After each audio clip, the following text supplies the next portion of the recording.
Appa. Here. Enla. Barrett. Did you say Barrett? Barrett. Yes. I'm sorry. Burnett. Here. Drake. Yo. Driver. Here. McCormick. Here. Murtha. Here. Pitts. Here. Schaefer. Here. Stronach. Here. Humple. Here. Colwell. Abata Mateo. Here. Peterman. Here. James. And Ryder. Here. Sorry. White. Here. Brown. Here. All right. You all have been emailed the minutes. Are there any additions or corrections to those minutes? Not, I'll entertain a motion to approve. I make a motion that we approve the minutes as Second. Is there anyone against that motion? If not, they are approved. All right, citizens' input on any agenda item. I see some citizens. Who would like to speak first, sir? If you could go maybe up in that corner right there where the other three people are, or make a little bit there so everybody can see you. Rustin. Oh, okay. State your name, please, for the record. I'm Richard Russell, live in Port Charlotte, Florida, and I am going to speak in regards to the election of our commissioners.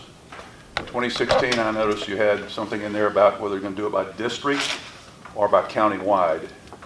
My feelings are they need to be elected by district. That way each district knows the person and can control who is representing them. When it's county-wide, a district can have somebody running who's got the favoritism of the other 4 districts, but not their own home district, and they end up inheriting a member that they really don't appreciate and doesn't stand up for them.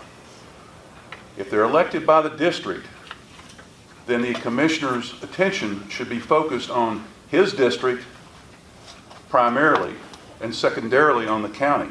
Whereas if they're county-wide, they are only concerned about the county and may not be so, and may not find that their district be that important that they want to spend any time and focus on it. So that's my position on that. But I do want to make one other comment.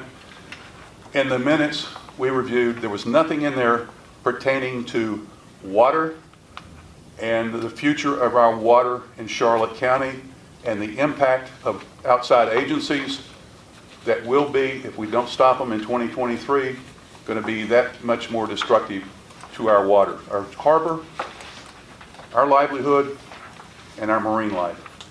Thank you.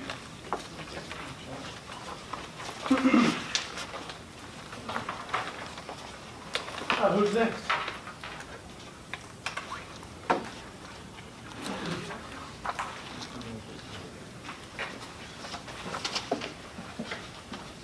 somebody else is going to speak. Oh, yeah.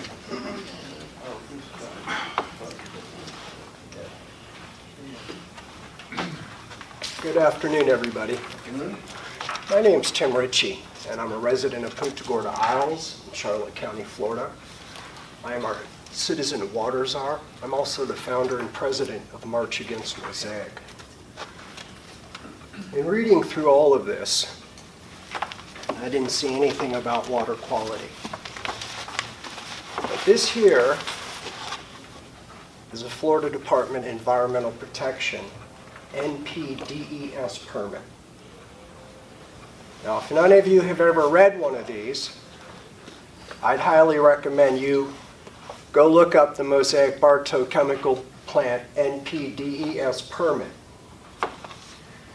This here is the renewal and modification of it. Last year in May, I filed a lawsuit against Mosaic and FDEP within 2 days of them getting this permit filed. Previously, they were discharging, and this is in this book here, this up to 2.6 million gallons of blended acidic radioactive wastewater. This is what it looks like.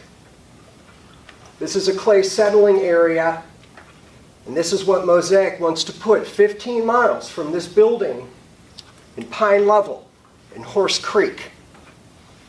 This is coming in 2023. Here's a map of it. Square. is where they want to put it. We're all down here. Now, we've been reading in the newspaper about our harbor and our rivers. And what have they been reporting? That they're in poor condition. That CNET finally reported in 2018, we had 20,000 acres. Now we have 15,000 acres. There was a spill in 71, a clay settling area. 90% of the river was as white as this paper. 90% of all of the fish and wildlife was killed. There was a spill in 67. I would like you to put water quality number one. That is the future for our children. It is imperative.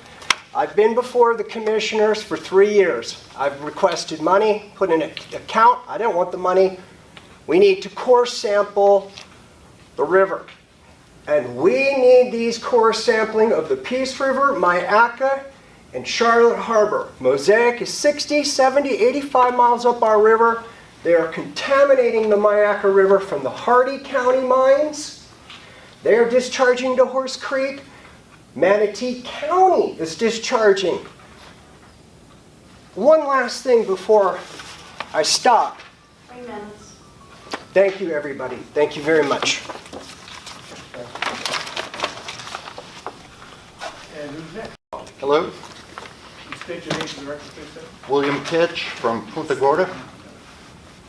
I'm here today to present a Charlotte County Right to Clean Water Charter Amendment proposal to be put on the ballot. Orange County passed a similar amendment in 2020 with 89% of the vote. This amendment is fully customizable, so this will be a draft, and the commission can tweak it to Charlotte County's needs and any legal concerns, etc. This is the right time in history at our centennial to ensure quality of water, and this is a great way to do it through our individual and collective rights as a county, and it is a right, in fact, so we need to get ahead of the curve on that. Charlotte water is heavily impaired, according to our water quality manager, Mr. Brandon Moody, in his October report to the commission. State SB 712 was a preemption by the legislature against counties passing rights for water and wildlife. And in fact, this proposal, SB 712, does not reach this proposal. This is purely a human right, a personal right, individual right, constitutional right. Corporate entities possess overwhelming financial power and assigned rights, which effectively override ours as human beings and citizens. The right to clean water provides us with the tools to complete our basic inherent God-given rights of life, redress, liberty, pursuit, and those of our unborn posterity, so that we can pass clean water and our economy, our way of life, our quality of life on to them. And I just want to say, in this package, you'll find my little draft of my outline. There is the actual proposed draft amendment on the right, Orange County's passed amendment on the left, and November 10th, everybody was talking about, kind of wrapped around this, that getting the word out so people would come to this meeting. So I put kind of a draft open letter about that in here as well. Thank you so much. I'm sorry, sir. Would you take it to our secretary? Do you have a copy of it? All right, thank you. Thank you. Anyone else? Yes, sir. Good afternoon. My name is Ted Eamon. I live in Murdoch. I'm a candidate for Charlotte County Commissioner in 2022. Margot Cleveland wrote in The Federalist in 2021, "Can a country survive when it funds a sprawling federal bureaucracy? So large, decisions are detached from the needs of everyday Americans. When self-interest governs decisions and politicians become profiteers." Now you can insert county government instead of federal for that. Now I'm going to apologize if any of you have adult children living with you, so I'm going to give you my apology up front. But no sane and responsible parent continues to encourage adult children to be continually dependent on them. And I said I apologize if that pertains to any of you. And that has to do with the charter. I would like to see section 1.3 amended a little differently. It says basically the relationship to municipal ordinances. Municipal ordinance shall prevail over county ordinances. Fine, to the extent there's some exclusions. I would actually like to see the adult in the room, the county, actually start promoting that the children grow up and leave the home. And that underscores what Mr. Russell said. I'd like to go further than Mr. Russell by bringing, actually have, finally, a talk about sustainability. Recently, the governor and the legislature changed the law regarding impact fees. And I noticed that the excuse came out immediately. The commissioners held a workshop, and they dragged out the same excuse that they've been bringing out for God long, decades, with at least 25 typographical errors. And I hope someday somebody will finally take this excuse, which I have to read every several years, and proofread it. It states, Charlotte County is a large county, over 650 square miles, consisting of only one municipality. Approximately 90% of the county's population needs are in the unincorporated areas. Although this is not unique to Florida, blah, blah, blah. Multiple urban and suburban areas exist in the county where citizens require city-level services provided at a county level. Much of the county was pre-plated and sold in the 1950s with minimal consideration for infrastructure needed to support the growth. Well, guess what? That hasn't changed. And I want to encourage you to learn, this year is our centennial year. We broke from DeSoto County in a record number of years. We were only party of DeSoto County for 36 years. Why? Because DeSoto County was so big they couldn't address our infrastructure. And we got so pissed that people down here along Charlotte Harbor finally said, screw it, we're going to create our own county. And we got our infrastructure. And that's how all these places, let's look at the population of Murdoch. Right now, 89,326. Compare that to the 19,000 that live in Punta Gorda, the only. And then City of Port Charlotte, 67. Thank you.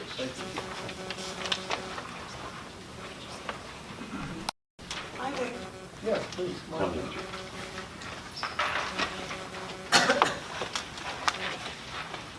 My name is Cindy King, and I'm a resident of Charlotte County. I live in Gulf Cove. And I just would like to suggest that the members of this committee in the future would be elected. I believe right now they're appointed. And I think it would be nice if you all were elected by voters of Charlotte County. And I also would like to agree with Bill? It was Mr. Russell, that the county commissioners, when you're running in a district, you should be a resident of that district. That's it. Thank you very much, ma'am. Thank you. Anyone else? Come on up, sir.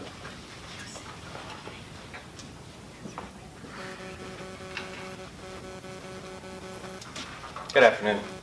Thank you all for giving me an opportunity to speak. Sorry I was a little tardy coming State your in. name for the record. My name is Dave Kalin, resident of Charlotte County. I've reviewed quite a few of the other charter review requests over the past few meetings, and I do support a number of those, but one that I would like to bring forward to this board, one that's near and dear to me as a candidate for commissioner, but is a term limits. We have term limits at the State House. That's going to allow fresh blood roughly every 3 terms to come into this office, so you've got new ideas invigorating some of the economy that may stagnate from time to time with those that have been longtime politicians within this county. So I would promote that this board push forward with a term limit of minimum 3 terms for county commissioner offices. Thank you. Thank you.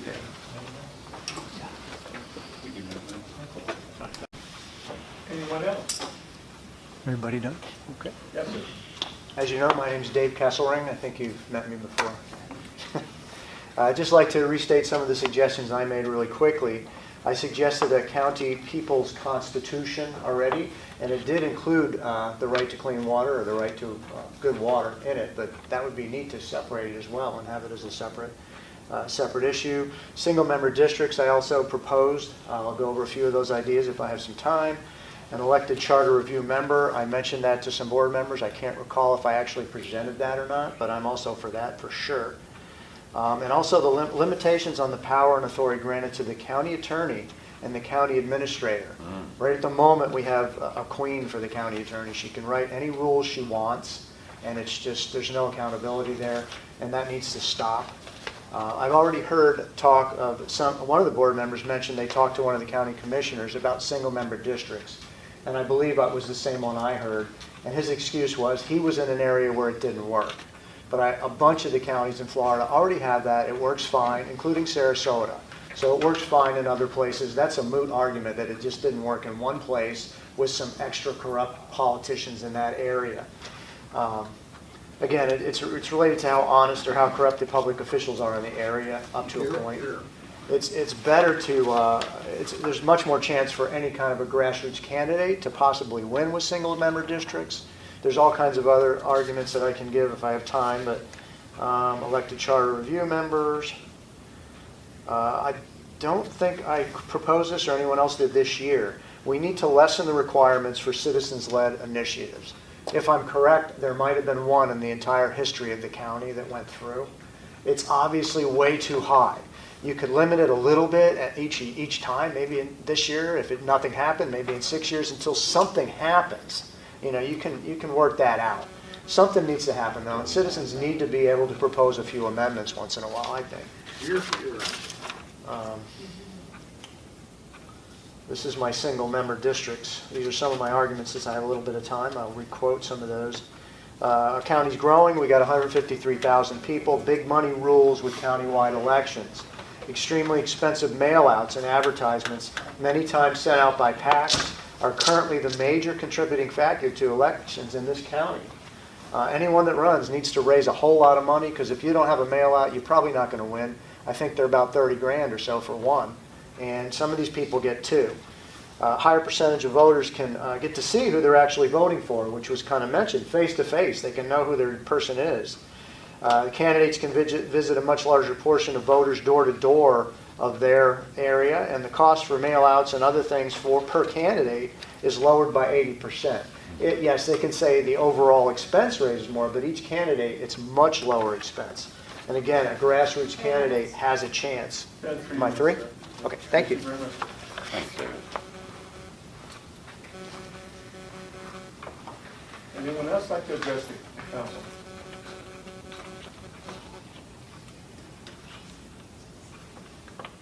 No one else? Going once? Going twice? All right, we'll move on. Under old business, we have subcommittee reports. Administrative staff, do you have something you'd like to report? We met on November 18th, I believe it was. We started reviewing some of the suggestions that the staff had given us as well, and we're hopefully have a finalized report after this meeting. All right. Board of County Commissioners. Yes, Mr. Chairman. We've been meeting.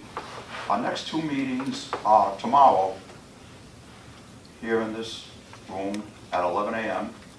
We're scheduled to meet with 2 of the county commissioners. And then a week from tomorrow on the 16th at the same time, 11 a.m. with, I believe, the remainder of the county commissioners. And that should wrap up our interviews, and then we'll be meeting to go over the drafts of our reports, which we will turn in by the time they're due in January. constitutional officers.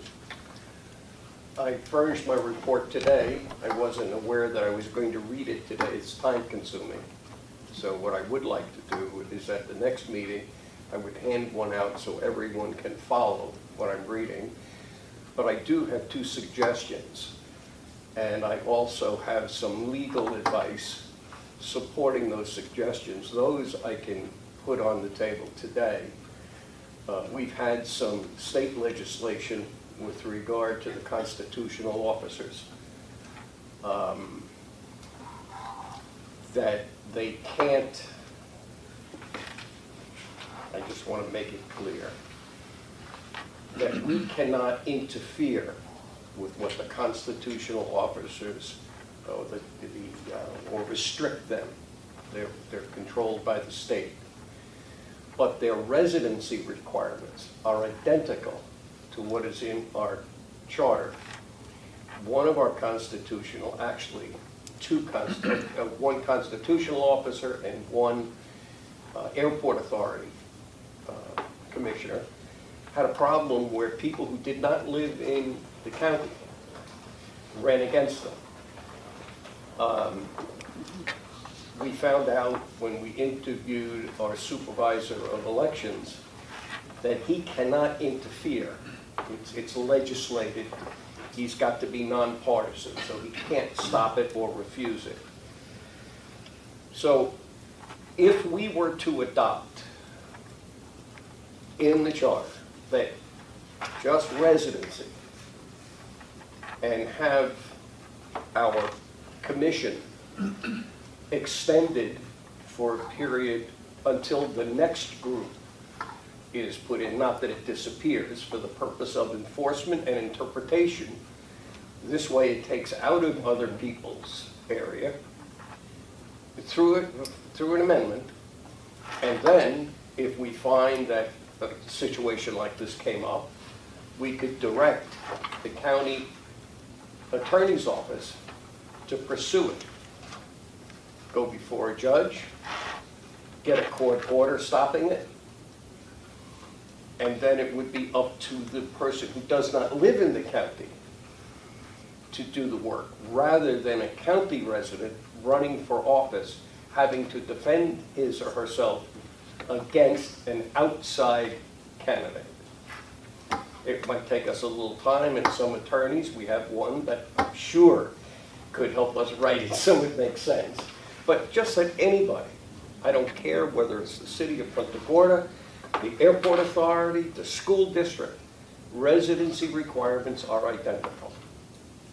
And I think the charter, it would not be out of order for the charter to support that and see to it that this doesn't happen anymore.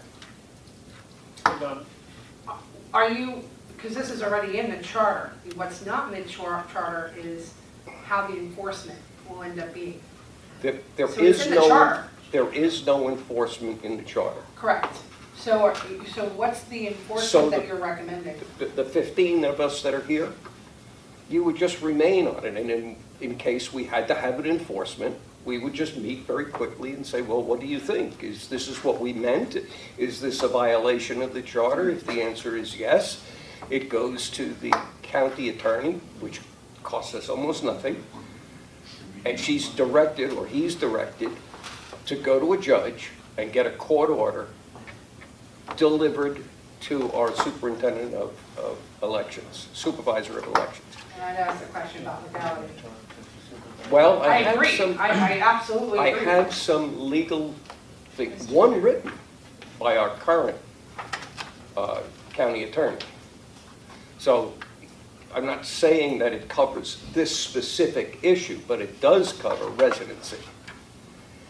But the problem is that we can't, as a charter group, overrule the state, but we can put in the same rule, and therefore we're enforcing the county rule rather than the state rule.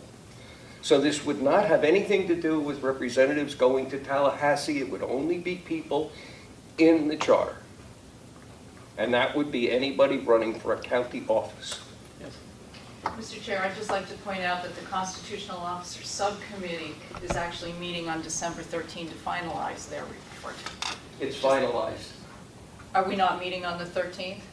To the best of my knowledge, we're not. I believe the rest of the subcommittee believes we're meeting on the 13th to finalize the report, which we have not been able to discuss as a subcommittee.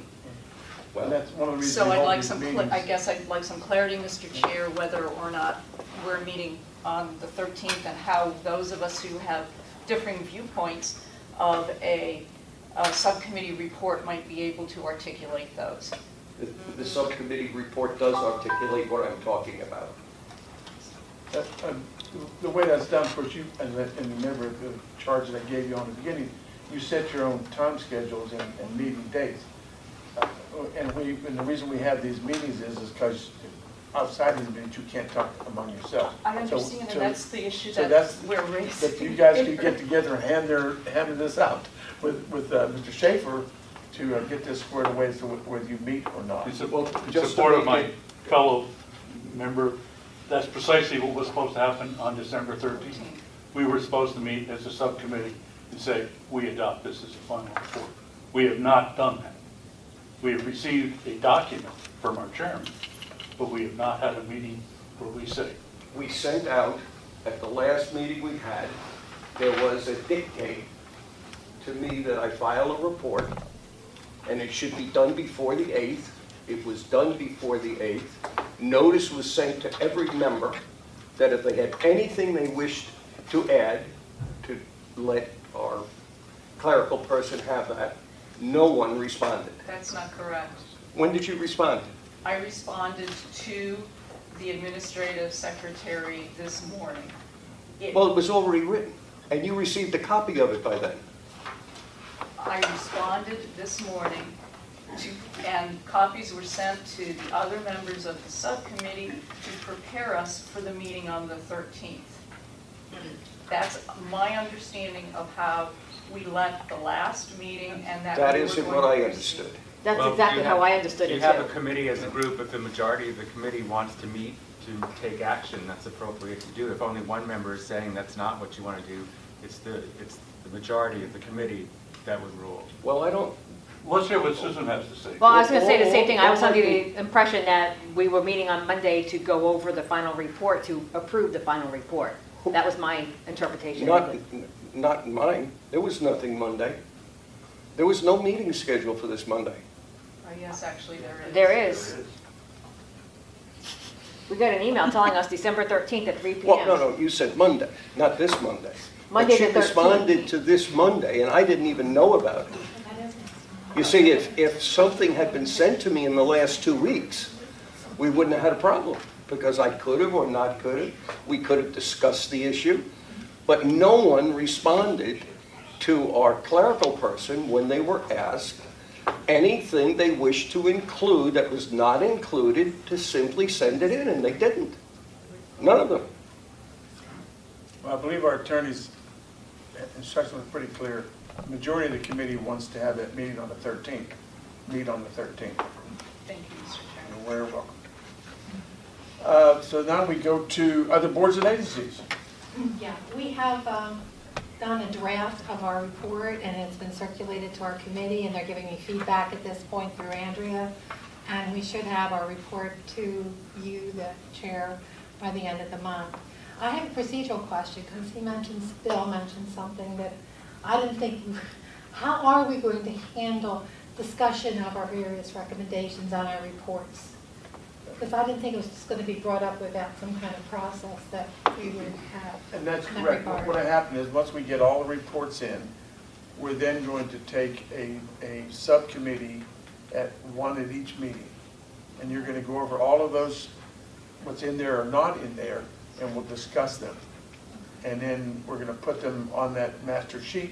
And like I explained to you in the very beginning, on our meeting probably in March or April, right in that time frame, because we've got to get some stuff to our attorney. We're going to go down that list, everything presented by the public, everything presented by you guys, and we're going to vote up or down and go from there. That's how it's going to be done. And the report should be sent out prior to the meeting, so when each committee is giving their report, the group has had an opportunity to review that report. Right, so I'm assuming there that all of us will have submitted our reports and then the meetings will be scheduled. So that won't be a question, that Right. the administrator will have you and the administrative assistant will Right. have all the reports. Everybody have them, they'll know in advance what the next meeting's gonna be about, and then we can go over them one by one. That works out pretty well that way. Okay?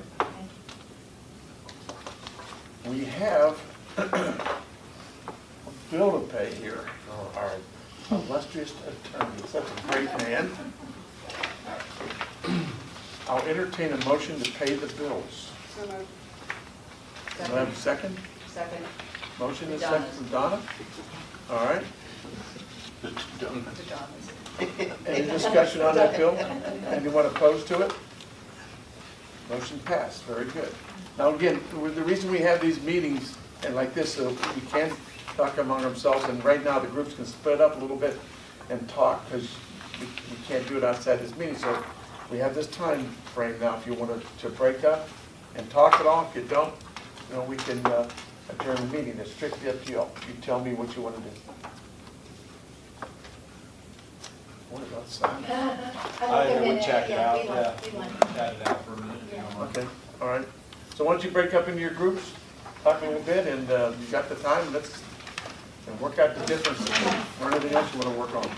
Before we do that, I just wanted to say, I like that letter that you sent to Tommy Scott. Right. That was very nice of you to add that in there too. And I think Jill, I watched, she was actually just Employee of the Month.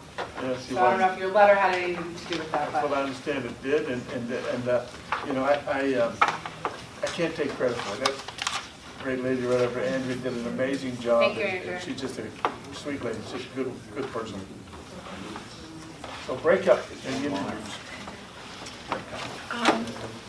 I don't know if I printed out the wrong copy, probably did. Yes, I did. Because I want to make sure, and I have that copy back, right? I should have that copy in my.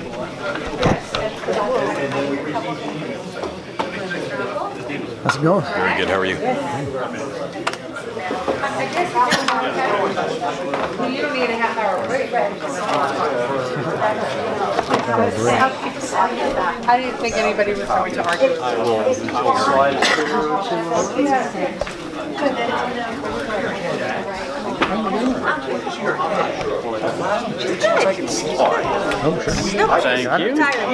Loving life.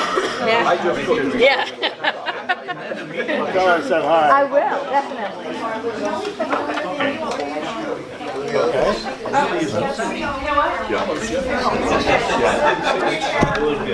Didn't we have, wasn't George? No, I don't think he's too long. It may be just. We'll find out. We'll find out. I'm a little surprised that How are you, Dr. Gish? I was trying to look in the Florida Constitution to the powers of the supervisors of elections, and I'm surprised when the supervisor of election, who you think would be the final authority, says, "Oh, I can't get involved." That is to be considered political, and all he would be doing is verifying whether somebody is a qualified candidate or not.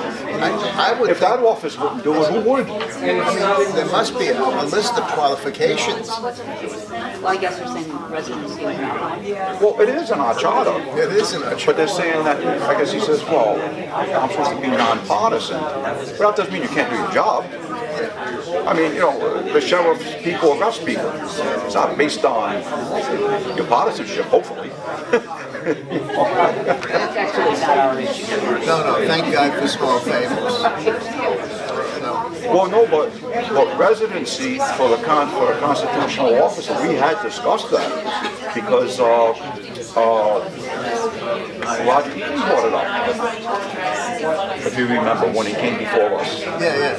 He had brought that up. And so it was something that, I guess there's a couple of subcommittees that there's a lot of crossover. There's nothing's, defined as belonging to one or the other. But I'm just surprised to hear that. Well, that's important because we're talking about the constitutional officers, right? Don't make it residency, make it something else. Somebody is 14 and they want to run for office. You don't have to qualify them. And if they said, no, I'm 18, well, he would make that determination. Yeah, whether he was 14 or 18. Fine, so I don't understand why he wouldn't have the power to make the determination whether he lived there based on the evidence. I don't know. All right.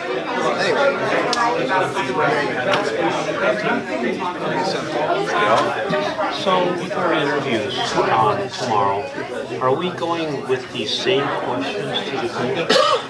Well, they're the same kind of issues. I mean, how you frame the question, they all evolve around them. What you're feeling on such and such, what you're feeling on such and such. I mean, truth is, they're probably all comfortable with the status quo.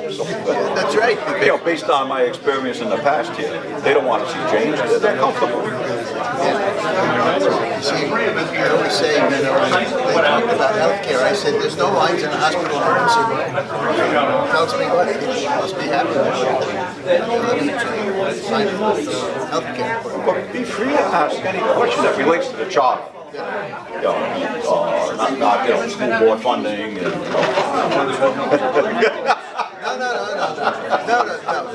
No. You see, the point... About Donna's going to clock you. Yeah, right. Districts, I said I wasn't going to bring it up again. But he brought it up. You see, he can't let sleeping dogs fly. What is your view of the school? Well, it's kind of interesting because there is a rule that says that any group has to have a teacher as a mentor. And I find out now that there's no law behind that, and that the teachers get paid to be a mentor. So that's apparently in the contract. You made a bargain for that, to exclude outsiders. Yeah, but they can't exclude the taxpayer. But that's not our issue. No, it has nothing to do with Right. But I'm just saying that how, there are things that are there. Well, let us get it off his chest now. I know. So tomorrow, we can... It's about deception too, One of the citizens mentioned something that we had brought up at one of our first meetings. Being that the state has the power as the parents to control us, like they did with about taking the decision away from only child appointing, that we now have no more discretion to prove or deny home occupations. Remember, I raised the same question. We had that same authority to our child, municipalities, whether it came to term limits or whatever. The attorney said, no, we can't have control over them, except in a few places, state law says. So, kind of pleased and surprised that somebody would be that. Now, they have some issues too. Well, I guess the thing is, and I'm not saying put the board as a runaway giant, but you could run into that situation where you get a municipality that goes forward on a county, or those roads, and who wheels them in? Yeah, of that municipality, but when they impact the surrounding area, I guess that's the